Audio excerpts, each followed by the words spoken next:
TMC knowledge में आपका स्वागत है। और देखिए ये प्रैक्टिस सेट नंबर 4 है जो भूगोल का है। हालांकि ये पहला ही सेट है, लेकिन ये प्रैक्टिस सेट 4 का ही हमने ऐसे ले लिया। इसके बाद से बाकी जो प्रैक्टिस सेट हैं, कुल 11 प्रैक्टिस सेट इसमें दिए गए हैं, तो बारी बारी से सबको करा देंगे। फिलहाल देखिए इसका प्रश्न है, और इसका पहला प्रश्न है कि कोरोमंडल का मैदान भारत की, ये बताना है कि किस दिशा में अवस्थित है। तो आप जानते हैं कि कोरोमंडल का जो मैदान है वो भारत के दक्षिणी दिशा में है, और कोरोमंडल तट लगभग 22,800 वर्ग किलोमीटर क्षेत्र में फैला हुआ है। और कोरोमंडल का जो तट है ये विशेष करके ये भाग है मुख्यतः कोरोमंडल तट के अंतर्गत जो आता है वो तमिलनाडु का पूर्वी तट है, जबकि कन्याकुमारी से कृष्णा डेल्टा तक का जो भाग है वो कोरोमंडल तट कहा जाता है।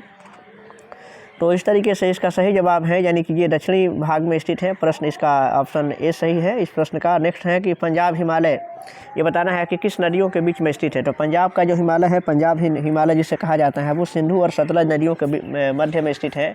ऑप्शन बी इसके लिए सही जवाब होगा। जबकि देखिए हिमालय को 4 भागों में बांटा गया है। हिमालय को लगभग ये जो है इसमें पंजाब हिमालय है, जिसके बाद से कुमायूं हिमालय, फिर नेपाल हिमालय और असम हिमालय। तो ये पंजाब हिमालय है, उनकी लंबाई जो है ये कुल 560 किलोमीटर है, जो सिंधु और सतलज नदियों के मध्य में स्थित है। नेक्स्ट प्रश्न है कि अंडमान और निकोबार द्वीप समूह बंगाल की खाड़ी में भारतीय मुख्य भूमि की, ये बताना है कि किस दिशा में स्थित है। जो अंडमान निकोबार द्वीप समूह में और बंगाल की खाड़ी में भारतीय मुख्य भूमि के ये किस दिशा में स्थित है। तो इसका सही जवाब है कि ये भारतीय भूमि के विशेष करके दक्षिण पूर्व दिशा में स्थित है, यानी कि ऑप्शन सी इसके लिए सही जवाब होगा। और अंडमान निकोबार द्वीप समूह को 1 नवंबर और 1956 को केंद्र शासित क्षेत्र बनाया गया था। और नेक्स्ट इसका प्रश्न देख सकते हैं आप। नेक्स्ट प्रश्न है कि निम्नलिखित में से कौन सा पर्वत शिखर पूर्वी घाट में स्थित है। पूर्वी घाट में कौन सा पर्वत शिखर स्थित है। महेंद्रगिरी इसका सही जवाब होगा, ऑप्शन सी में दिया हुआ है। और ये भारत के पूर्वी तट में स्थित है, और पूर्वी घाट में स्थित महेंद्रगिरी दूसरी सर्वोच्च शिखर है। पूर्वी घाट की जो उच्चतम चोटी है जिसे जिंडागड़ा कहा जाता है, जो 1690 मीटर ऊंचा है। और ये कहाँ है, महेंद्रगिरी पर्वत जो है ये उड़ीसा के गंजाम जिले में स्थित है, यानी कि उड़ीसा में एक जिला है गंजाम, और वहीं पे ये महेंद्रगिरी पर्वत स्थित है। नेक्स्ट है कि निम्नलिखित में से कौन सा भारत के, ये बताना है कि भारत के पश्चिमी तट पर स्थित एक प्रमुख बंदरगाह है। भारत के पश्चिमी तट पर जो बंदरगाह स्थित है जिसे हम कांडला के नाम से जानते हैं, और ये कांडला कहाँ है, तो ये गुजरात में है। और कांडला जो है जिसे अब दीनदयाल बंदरगाह कहा जाता है, और ये गुजरात राज्य के कच्छ खाड़ी में स्थित है।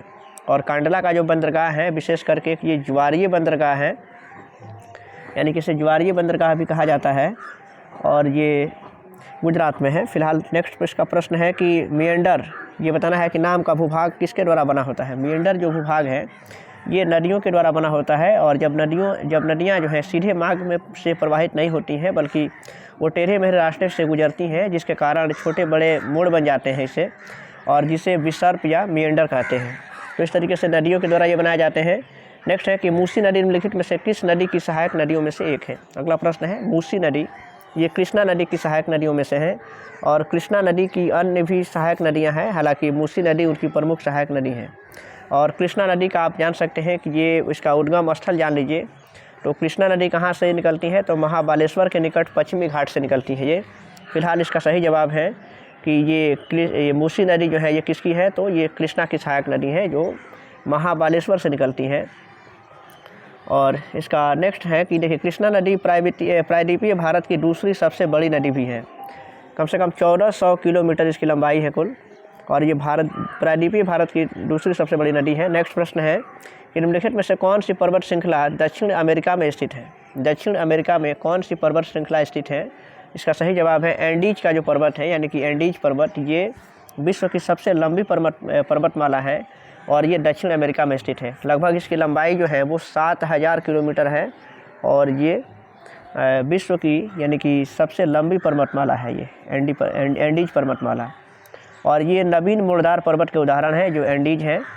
और इसकी इस एंडीज पर्वत की सबसे ऊंची जो चोटी है, यानी कि एकांकागुआ है, जो काफ़ी प्रसिद्ध है। नेक्स्ट प्रश्न है इसका, उत्तरी गोलार्ध में, ये बताना है कि उत्तरी गोलार्ध में ग्रीष्मकालीन संक्रांति किस महीने में होती है। इसका सही जवाब है कि उत्तरी गोलार्ध में ग्रीष्मकालीन संक्रांति जो होती है वो विशेष करके जून महीने में होती है, और सही जवाब इसका जून है, ऑप्शन ए है। और 21 जून को कर्क रेखा यानी कि जो 23.5 डिग्री उत्तरी अक्षांश रेखा है उस पर लंबवत चमकता है, और जिसे कर्क संक्रांति या ग्रीष्म संक्रांति के नाम से जाना जाता है। तो इस तरीके से आप जान सकते हैं कि 21 जून को नॉर्वे में 24 घंटे का दिन होता है, अर्थात घड़ी के अनुसार अर्धरात्रि का समय होता है, और इसलिए उस समय नॉर्वे में सूर्य दिखाई देता है, और इसलिए नॉर्वे को मध्य रात्रि का सूर्य भी कहा जाता है, देश भी कहा जाता है। और नेक्स्ट प्रश्न है कि निम्नलिखित में से कौन सी झील एक गड्ढे से बनी है जिसका निर्माण उल्का पिंड गिरने से बना हुआ है। ये प्रश्न काफ़ी अच्छा है। उल्का पिंड गिरने से जिसका निर्माण हुआ है और एक गड्ढे से बनी है, और इसका सही जवाब है लोनार झील जो है कि ये गड्ढे से बनी है, जिसका निर्माण जो हुआ था वो उल्का पिंड गिरने से हुआ है। और आप देख सकते हैं कि लोनार झील ऑप्शन में दिया हुआ है, ऑप्शन सी में है। लोनार झील कहाँ है और किस प्रकार की झील है, तो देखिए लोनार झील जो है वो महाराष्ट्र में है। ये झील कहाँ है, तो महाराष्ट्र में ये लोनार झील है, और ये एक खारे पानी की झील है, यानी कि लोनार झील जो है वो खारे पानी की झील है। तो इस तरीके से ऑप्शन सी इसका सही जवाब होगा। और इसका झील का जो निर्माण हुआ था वो ये कब हुआ था, तो प्लीस्टोसिन काल में हुआ था इसका निर्माण। नेक्स्ट प्रश्न यहाँ से देखते हैं कि निम्नलिखित में से कौन सी झील श्रीहरिकोटा द्वीप द्वारा बंगाल की खाड़ी से अलग होती है। नेक्स्ट प्रश्न है यानी कि जो पुलिकट झील है वो श्रीहरिकोटा द्वारा बंगाल की खाड़ी से अलग होती है। और पुलिकट झील कहाँ है, आप ये भी जान सकते हैं। पुलिकट झील कहाँ है, तो आंध्र प्रदेश और तमिलनाडु की सीमा पर स्थित है ये। और पुलिकट झील में अर्नी, कलंगी और स्वर्णमुखी नदियाँ आकर के गिरती हैं, ठीक है। तो इस तरीके से ऑप्शन सी इसका सही जवाब होगा। नेक्स्ट प्रश्न है कि कोलेरू झील निम्नलिखित में से किस राज्य में स्थित है। कोलेरू झील जो है ये विशेष करके आंध्र प्रदेश राज्य में स्थित है, और ये मीठे पानी की झील है।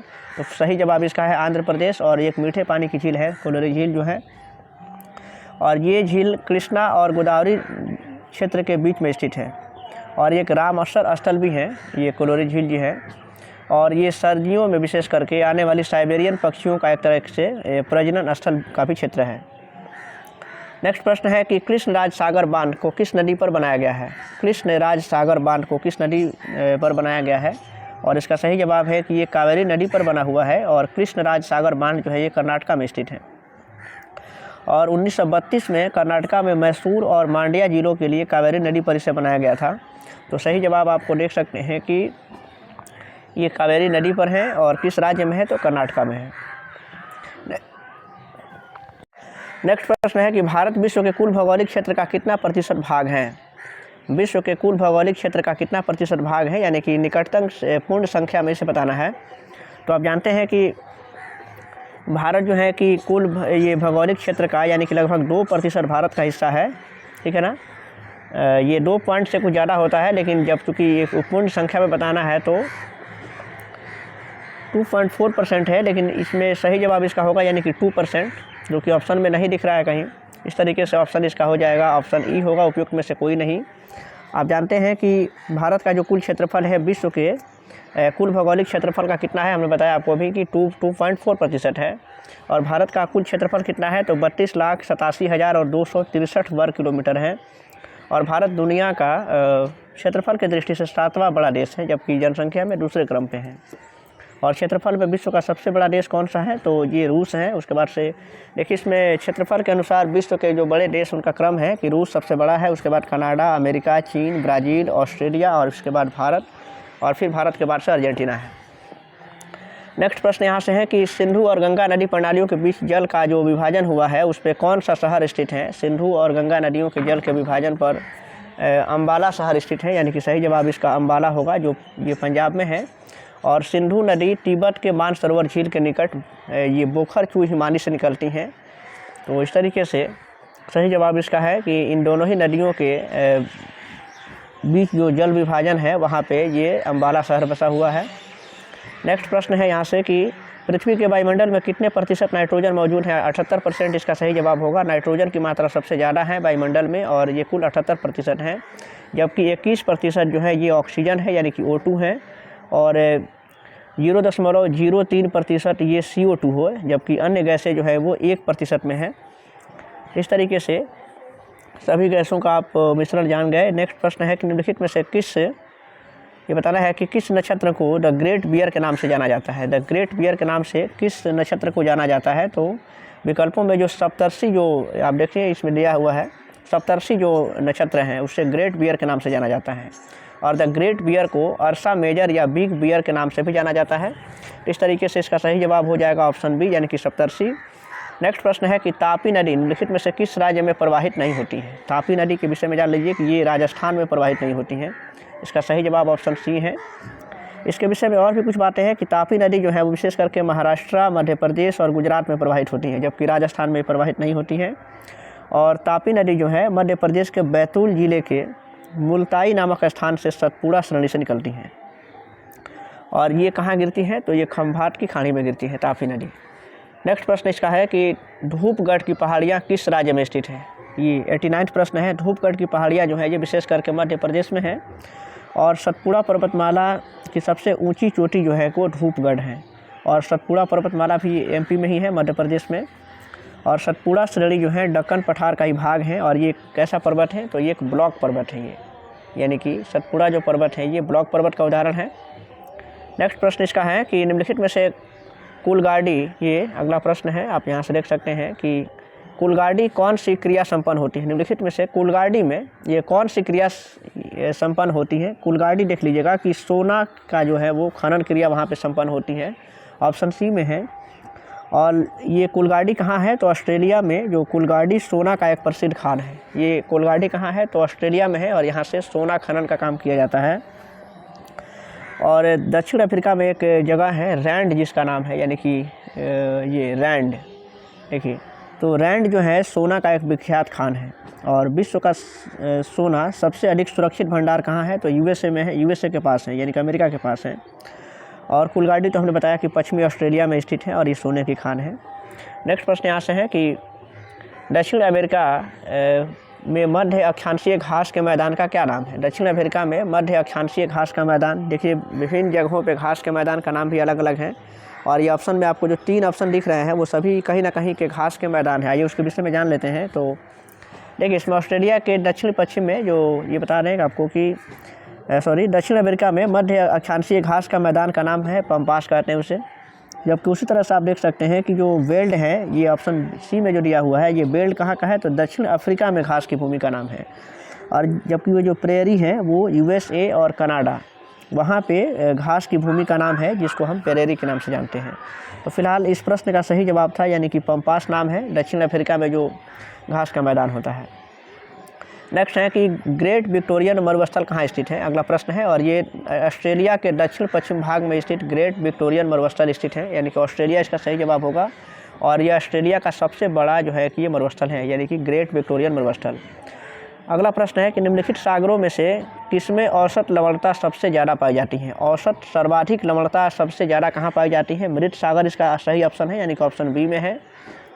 और यहाँ पे जो विकल्प दिए हैं उसके अनुसार, हालांकि अभी इसके बाद से अगर सर्वाधिक लवणता की बात करें तो और भी उसके लिए ऑप्शन हो सकते हैं, लेकिन जो ऑप्शन है उसके अनुसार आपका सही जवाब हो जाएगा, वो मृत सागर है। और वैश्विक स्तर पर अगर सर्वाधिक लवणता की बात करें तो वो वॉन झील, यानी कि तुर्की में एक झील है वॉन झील इसका नाम है, और वहाँ पे सर्वाधिक लवणता पाई जाती है। लेकिन इस ऑप्शन के अनुसार मृत सागर इसका सही जवाब होगा। नेक्स्ट यहाँ पे देख लीजिएगा कि निम्नलिखित स्थानों को उद्योगों से मिलाना है और देखना है कि इसमें से कौन सा सही उत्तर बन रहा है। इसमें कुछ गलतियाँ भी हो सकती है, देख सकते हैं आप। यहाँ पे देखिए बेंगलुरु जो है ये एक औद्योगिक केंद्र है और यहाँ पे देखना है कि किस प्रकार का उद्योग है। तो बेंगलुरु में ये वायुयान का उद्यान है, ये उद्योग है, यानी कि ऑप्शन सी सही जवाब इसका है। कोरबा जो है ये विशेष करके एल्युमिनियम से संबंधित है, कोरबा ये एल्युमिनियम। और जमशेदपुर जो है वो लौह इस्पात से संबंधित है, आप जानते हैं ये काफ़ी चर्चित भी है। और जो मलाजखंड है ये तांबा से संबंधित है, ऑप्शन इसके लिए ऑप्शन बी है। अब आपको बताना है कि इसमें से सही इसका कूट क्या है। तो देख लीजिए इसमें ये सी जो कूट है ये सही मिलाया हुआ है। और नेक्स्ट प्रश्न है कि यहाँ से कि निम्नलिखित में से किस पहाड़ी पर पूर्वी घाट पश्चिमी घाट से मिलता है? पूर्वी घाट पश्चिमी घाट से किस पर मिलता है? नीलगिरी पहाड़ियाँ जो है वो पूर्वी घाट तथा पश्चिमी घाट का संगम स्थल है, यानी कि नीलगिरी पहाड़ियों पर ये दोनों ही घाट आपस में मिलते हैं। और ये पहाड़ियाँ दक्षिण भारत में पश्चिमी तमिलनाडु, कर्नाटक और केरल राज्य में स्थित हैं।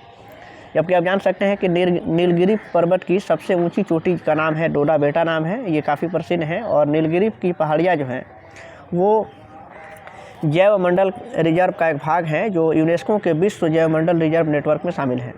जबकि दक्षिण भारत की सबसे ऊंची चोटी जो है वो अनाईमुडी है।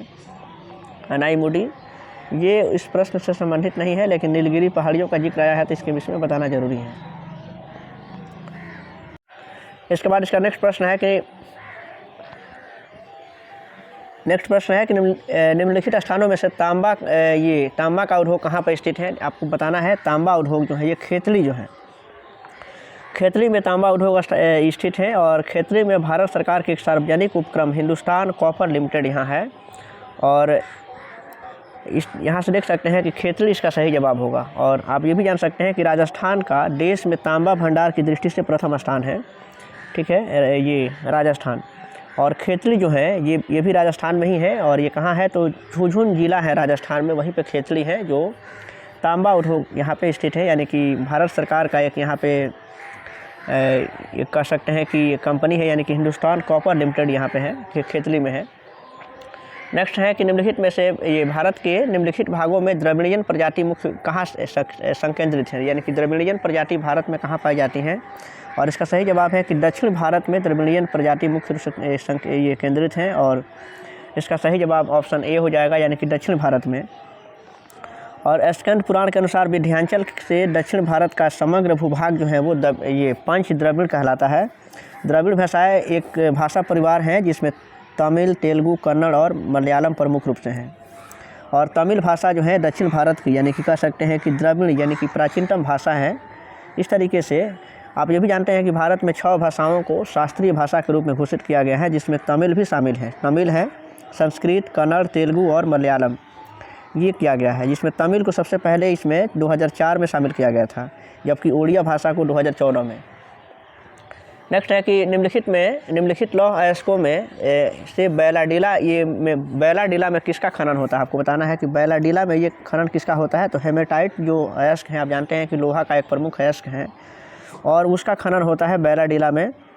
तो इस तरीके से ये बैलाडीला कहाँ है तो ये छत्तीसगढ़ राज्य के दंतेवाड़ा जिला में स्थित है। तो सही जवाब इसका ये हो जाएगा हेमेटाइट में। हेमेटाइट का खनन होता है बैलाडीला में, जो कहाँ है तो दक्षिण ये छत्तीसगढ़ में है। नेक्स्ट है कि भारत में एकमात्र राज्य जो केसर का उत्पादन करता है, ये बताना है कि केसर का उत्पादन भारत के किस राज्यों में होता है। आप ऑप्शन देख सकते हैं और इसका सही जवाब आप आसानी से आप सुने भी होंगे। इसका सही जवाब क्या हो सकता है, जम्मू कश्मीर जो है ये केसर का एकमात्र उत्पादक राज्य है भारत में, जिसे अब केंद्र शासित प्रदेश में शामिल कर लिया गया है। और केसर को आप जानते हैं कि दुनिया का सबसे महंगा मसाला है, और इसे रेड गोल्ड के नाम से भी जाना जाता है, क्योंकि ये मसालों के मामले में सबसे महंगा है। और इस तरीके से एक सुगंधित पदार्थ है जो केसर के पौधों के विशेष करके ये पुष्प के वर्तिकाग्र से प्राप्त किया जाता है। आपको बता दें कि प्रश्न ऐसे भी पूछता है, देखिए यहाँ पे अब जिक्र आया तो बता दें कि प्रश्न ये भी कई बार हमने देखा है, पूछा है कि केसर कहाँ से प्राप्त किया जाता है। आखिर जो केसर का पौधा होता है तो केसर का पौधा कहाँ से प्राप्त किया जाता है, किस भाग से। तो देख लीजिए केसर क्या है कि एक सुगंधित पदार्थ है, और ये कहाँ से पाया जाता है तो केसर के पौधे का जो पुष्प है उसके वर्तिकाग्र से प्राप्त किया जाता है। ये तो सही जवाब होगा कि ये कहाँ से पाया जाता है, तो ये वर्तिकाग्र जो होता है ना, ये पौधों में आप पुष्प वाले चैप्टर में पढ़े होंगे, तो ये उसके वर्तिकाग्र से प्राप्त होता है।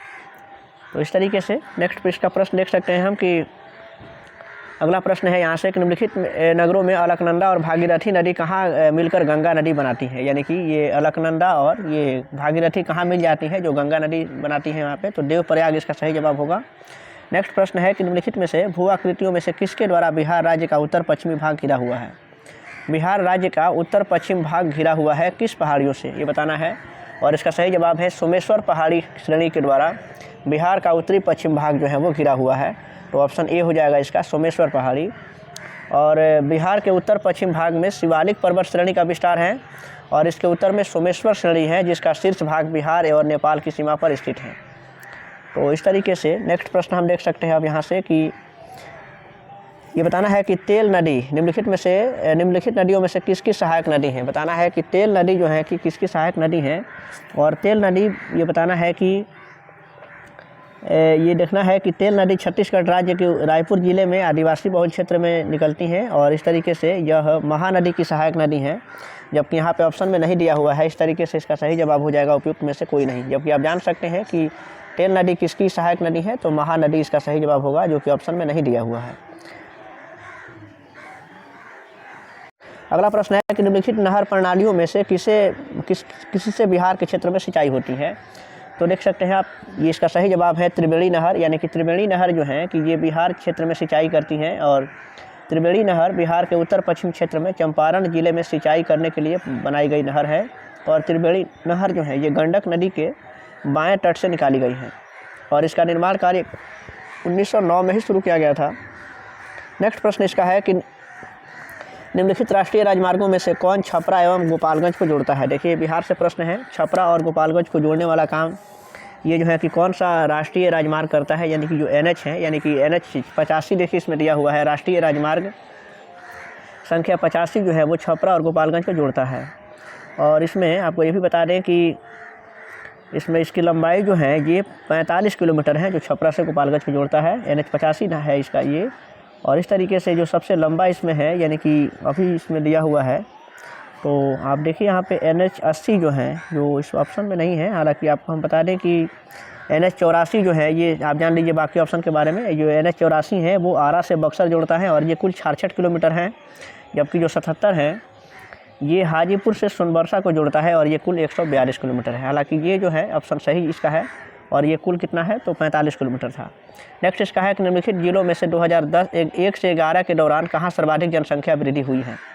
ये बिहार से संबंधित ये प्रश्न है, यानी कि सर्वाधिक जो जनसंख्या वृद्धि कहाँ हुई है 2001 से लेकर के 11 के बीच में, तो मधेपुरा जिला इसका सही जवाब होगा, क्योंकि मधेपुरा में इस क्रम में जो है कि सबसे ज़्यादा ये जनसंख्या वृद्धि हुई। और वर्ष 2001 से 11 के दौरान बिहार में जनसंख्या की जो वृद्धि दर थी वो कितनी थी, तो 25% थी लगभग। और सबसे ज़्यादा जो मधेपुरा में हुआ था कितना, तो कम से कम 31% इसका ऑप्शन था, यानी कि 31.2% की वृद्धि हुई थी मधेपुरा में। तो नेक्स्ट प्रश्न है कि बिहार में निम्नलिखित में से कौन जो है यानी कि रेशम वस्त्र उत्पादक केंद्र है। अगला प्रश्न इसका है कि भागलपुर जो है, देखिए भागलपुर काफ़ी प्राचीन समय से इसके लिए प्रसिद्ध रहा है। आप देख सकते हैं कि 8वीं क्लास के सामाजिक विज्ञान में इसका जिक्र किया गया है कि भागलपुर जो है बिहार राज्य का प्रमुख एक सिल्क उत्पादन क्षेत्र है। और ये बता दें कि भागलपुर का जो यहाँ पे सिल्क का, यानी विशेष करके जो वहाँ की रेशम की जो साड़ियाँ हैं वो यहाँ तक कि विदेशों में भी उसका एक तरीके से कहें कि उसको भेजे जाते हैं, यानी कि उसका निर्यात किया जाता है। तो भारत रेशम का सबसे बड़ा उपभोक्ता होने के साथ साथ इसमें 4 किस्म जो हैं रेशम के यहाँ पे पाए जाते हैं। इसमें देखिएगा मलबरी है, तसर है, ईरी और मूंगा सिल्क ये उत्पादन करने वाला अकेला देश है भारत, और जिसमें भागलपुर जो है इसका प्रमुख इसमें स्थान है, विशेष करके बिहार राज्य में। तो सही जवाब इसका ऑप्शन सी हो जाएगा, यानी कि बिहार। नेक्स्ट इसका प्रश्न है कि काली क्रांति का संबंध किससे है। देखिएगा काफ़ी आसान सा प्रश्न है। काली क्रांति जो है कि वो कच्चा तेल से संबंधित है। ये देख सकते हैं, इसका ऑप्शन सी है। मत्स्य उत्पादन ये नीली क्रांति के नाम से जाना जाता है, जबकि उर्वरक उत्पादन को भूरी क्रांति के नाम से जानते हैं।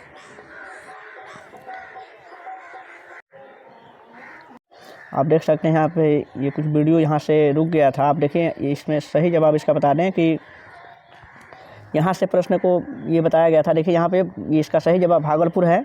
जबकि नेक्स्ट जो प्रश्न है काली क्रांति, इसका संबंध जो है ये कच्चा तेल के उत्पादन से है। भारत में किस राज्य में सबसे अधिक सूती वस्त्र की मिलें हैं, तो महाराष्ट्र हैं।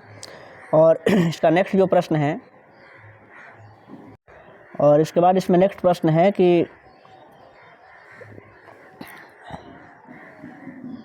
ये सूती वस्त्र की सबसे अधिक मिलें महाराष्ट्र में है और ये नगदी फसल ज्वार है, और यहाँ पे ये इसका सही जवाब है।